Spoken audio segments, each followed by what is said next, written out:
Are you here to jar at me a while longer? Or are we ready to get this show on the road?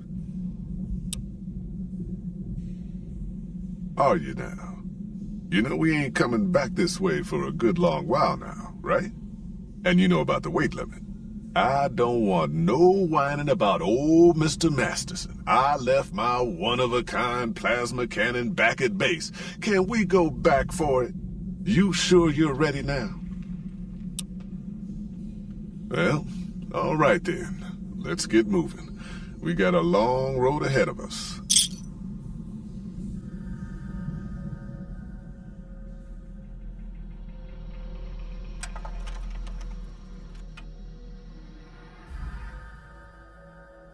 The paths we're following are slow going, so you might as well keep your ears open and listen to what old Jed has to say. A few decades back, folks in the NCR started to hear about a community in northern Utah called New Canaan. Didn't know much about them, except that they were religious folks, sent out missionaries to talk to the tribes. We've seen our share of cults, but the New Canaanites, they were honest traders, good fighters too. Raiders wouldn't tangle with them. But then, the Legion appeared in Arizona. I reckon you know all about them. Turns out Caesar's first war chief, the Malpace Legate, was a New Canaanite, Joshua Graham. Legend goes that Graham was the meanest, toughest son of a bitch in the whole damn Legion.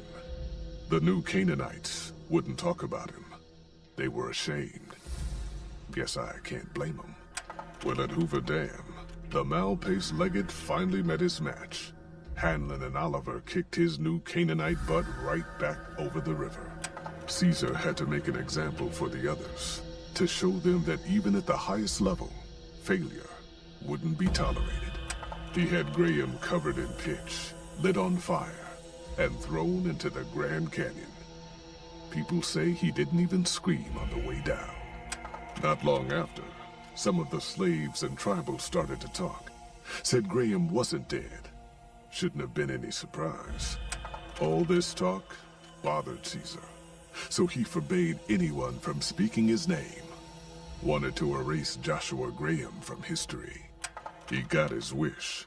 Joshua Graham disappeared, and in his place came legends of the burned man walking the wastes. Probably just a tribal ghost story. But New Canaan's been silent for a long time. Maybe it's a coincidence. Maybe the Malpace Legate is dead. Or maybe Joshua Graham did crawl out of that canyon and finally found his way back home. All right, people. Been a long couple of weeks, but here we are. Zion. I know your feet hurt. I know you're tired. But I need everyone's mind on the trail ahead. Ain't the trail ahead worries me, Jed. Those descents we made through that slot canyon back up there. Ain't no way we're getting back out the way we come. And then what? God damn it, Stella, I heard you the first time. And the 15th, too. The New Canaanites will know a way. And if they don't, we've got the maps on our friend's Pip-Boy over there. Enough lollygagging. Get moving. And keep an eye out for tribals. Sorry to bother you with reality, old Jed. Who cares if we can't get back out the way we come? It's not a problem.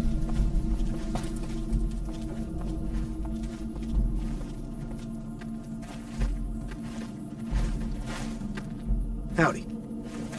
Shh. Leave me be. Hold on now. Busy. Could swear I heard something up ahead. God damn it! Ambush! Cover people! Watch yourselves!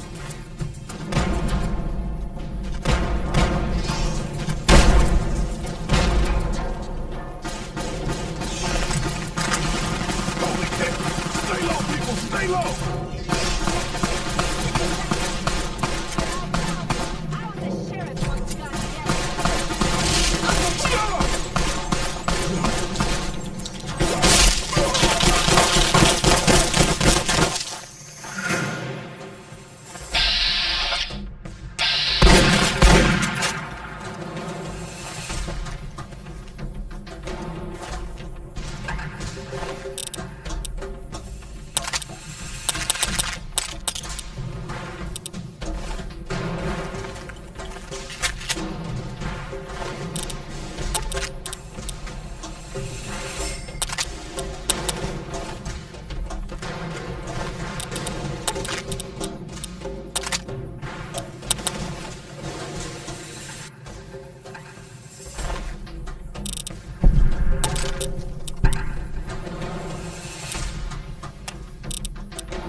Whitelegs don't leave survivors often. You're some kind of lucky, let me tell you. You came from outside, didn't you? From the civilized lands. Wow. Joshua will want to hear about this.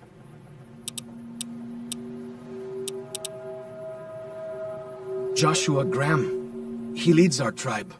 Thanks to him, the dead horses are strong and safe from our enemies. He'll want to talk to anyone coming up from Southways. Guess that means just you now. Come, I can take you to him.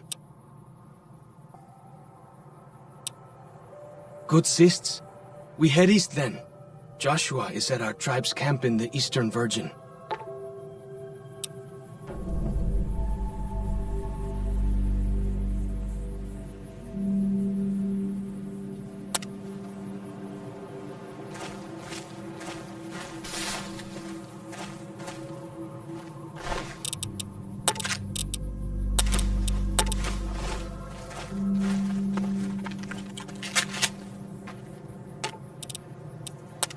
What can I tell you?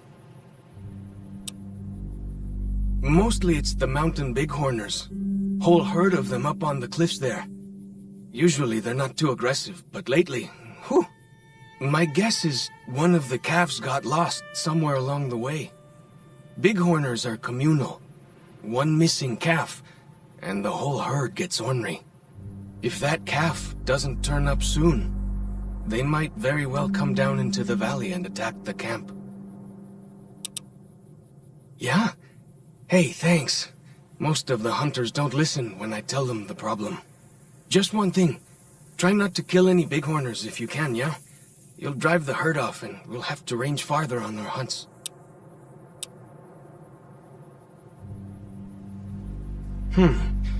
You might try luring the baby out with some banana yucca. These bighorners go crazy for the stuff. That's great. I'll help any way I can.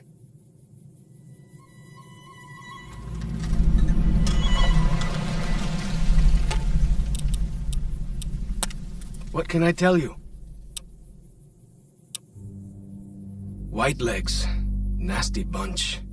They've been raiding deeper into Zion ever since New Canaan was wiped out. That's what Joshua said. Whitelegs came down from Great Salt Lake in force. Fell on New Canaan before they could mount a defense. Joshua found some of the survivors led by a man named Daniel. Most of them have fled the valley. But Daniel stayed on with the Sorrows tribe. He and Joshua have been arguing over whether to stand and fight the Whitelegs, or take the Sorrows and the dead horses out of the valley.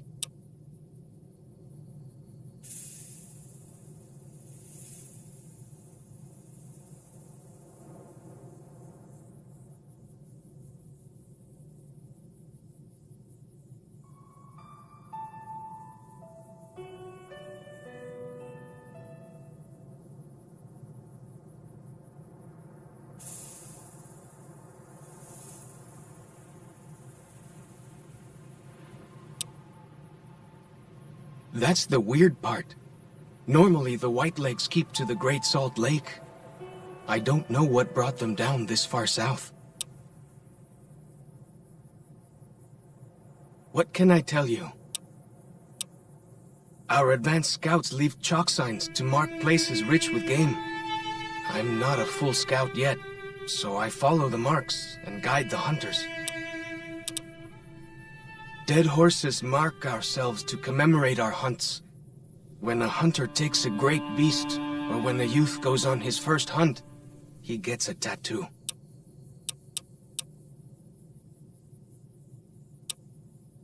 Only a little. I was very young. He was different. Prouder, yes, but harder, crueler, more driven. Really, I was terrified of him. We all were. When he came back, I almost didn't believe he was the same man. He was humbler. He wanted to protect, not destroy.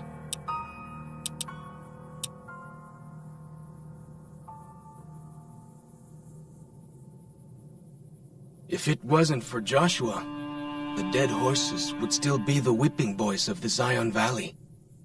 He taught us how to hold our territory, to protect ourselves. He guided us away from Caesar, and showed us how Caesar would have destroyed us.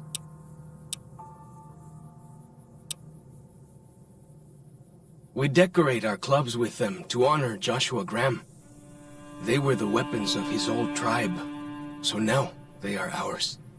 Can't say they seem that dangerous to me, but Joshua says they won the West. Well, because they're our enemies. What else would we do? They take our land, they kill our scouts, they poach our hunting grounds. Little bit.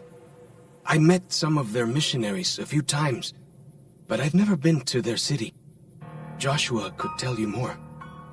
Or Daniel, I imagine. We came up in the land of the dead horse, though why the back when folks called it that, I got no hint. We raided, we fought, we lost. Our enemies drove us back into Zion, and we would have died if it hadn't been for Joshua. Joshua and his Caesar.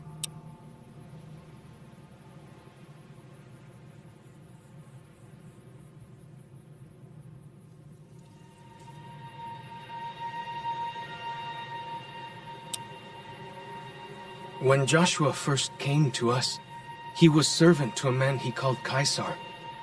He led his master's armies, and we were ready to follow him into war. Then he lost his master's army to a tribe called NCR, the Sunset People. When he returned, he was as you saw him, burned, broken, but changed. He led us away from Caesar, led us to our own destiny in Zion.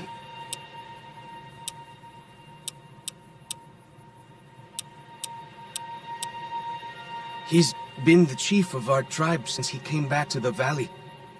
He went off to the civilized world years ago to fight a war.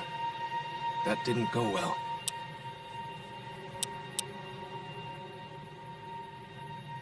I don't know. He doesn't talk about it much.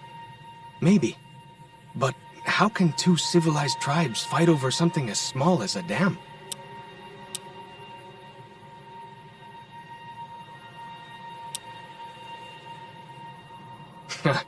Now you sound like Joshua. He always tells me that tribal life is better, that I should stay here and forget the outside world. Really? That's... my gods. Must be some mighty civilized folks who built that.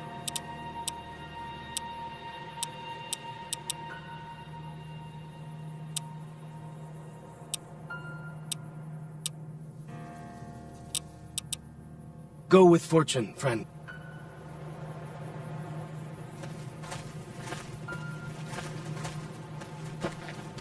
Hold up. See that log over there? Take a closer look. There might be some good stuff tucked in there.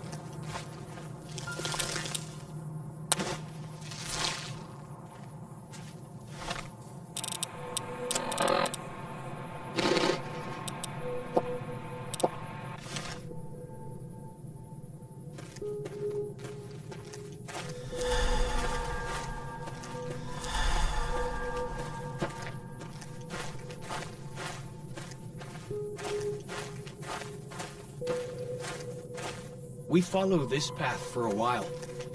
Nice view of the river.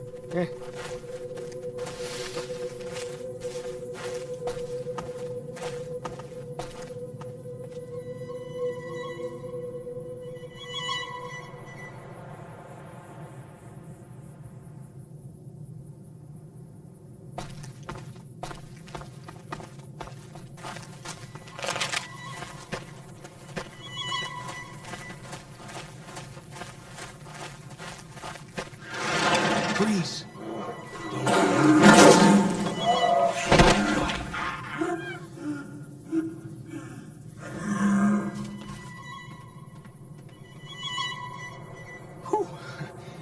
was some kind of lucky. Guess that one was all full of gecko, eh? Don't get used to it, though. Yaoguai are plenty mean as a rule. You can take the path north here if you want, or head east over the ridge. There's a nice view from the top of that cliff, if you want to look.